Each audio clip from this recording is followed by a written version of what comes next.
Немене жаза берсе мен түсінбеймін. Айгүл не болды, Айгүл не болды, Айгүл сөйтті, Айгүл бүйтті, не болды? Айтып отырмын ғой сіздерге.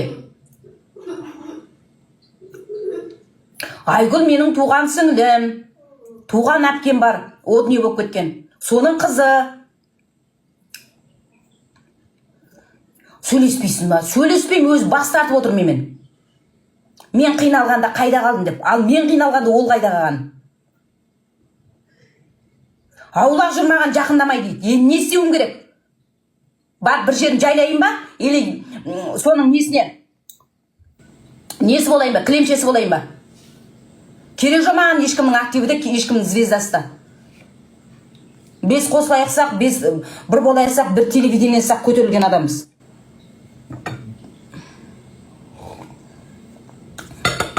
Аулақ жүр деп отыр ғой менен.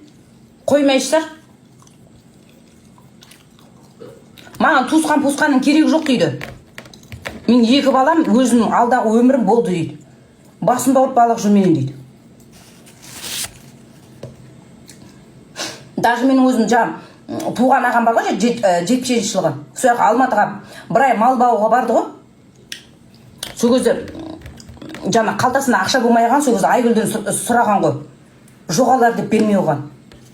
Бермеймін ешкімге ештеңе деп. Сендерге берінші екі балама бермеймін ба деп. Екі балама ақша жібермеймін ба деп.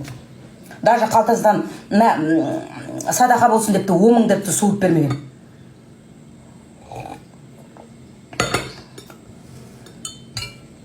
Немене айта бересіздер оны? Кетшін жар. Оның өмірі маған қызық емес. Іздеген байын іздеп жүре берсін ұрыңды. Әрі еркектің ілмегі болып. Сол сөзді отырғанға мен күлкім кеп отыршы. Ой, еркек табам, өз өмірімді табам, не қылам деген. Иә, көріп атыр қой, сол қос аяқтан бір болады үйленгендер. 1000 рет ажасы 1000 рет қосылып, қатынға албаған, мал ешектеп атқан, дыбыстар шығып атқан жоқ па? Запистер қапта жоқ тиктокта. Ойбай, солар қалай үйленді? Бейтіп пудр атап бір бәлен шашып үйленді. Мені мал деп ұрып атқан жоқ па? Жүрғай не бір қыз ше не бір? Жігіті. Сен малсың деп. Соның дыбыстар тарап жоқ тиктокта. Қызы тағып істеп аға. Сол, сен қатынға баған шешенем күнім. Одан кейін бітті. Басылады, ұртық бақ. Любой семьяда ысаяқ сылдырламай, айқай шу болмай, даже байлардың өзді қырылысады. Неменің айта берсіздер? Аулақ жүр деп отырғы менен.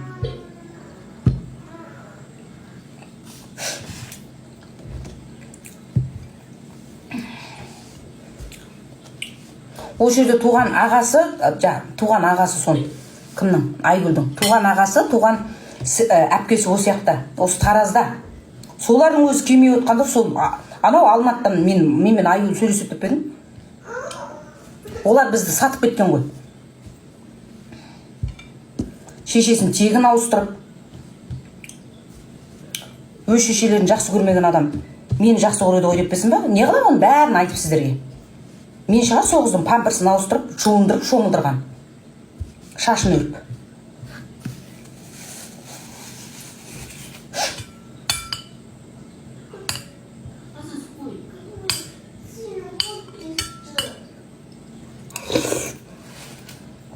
Айты.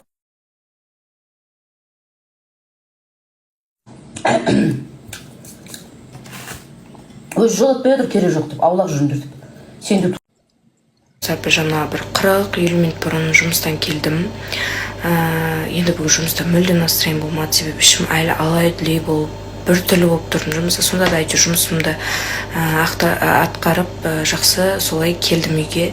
Енді үйге келіп дайректімді ашып қалсам, мессенджерімді ашсам, запрос деген толып жатыр. Қаншама адамдар, қаншама қыз келіншектер ғой, жаңағыдай жылы лебіз тілектерін жазып жатыр. Қаншама тағдырлас, тура мен сияқты тағдырлар өте көп екен.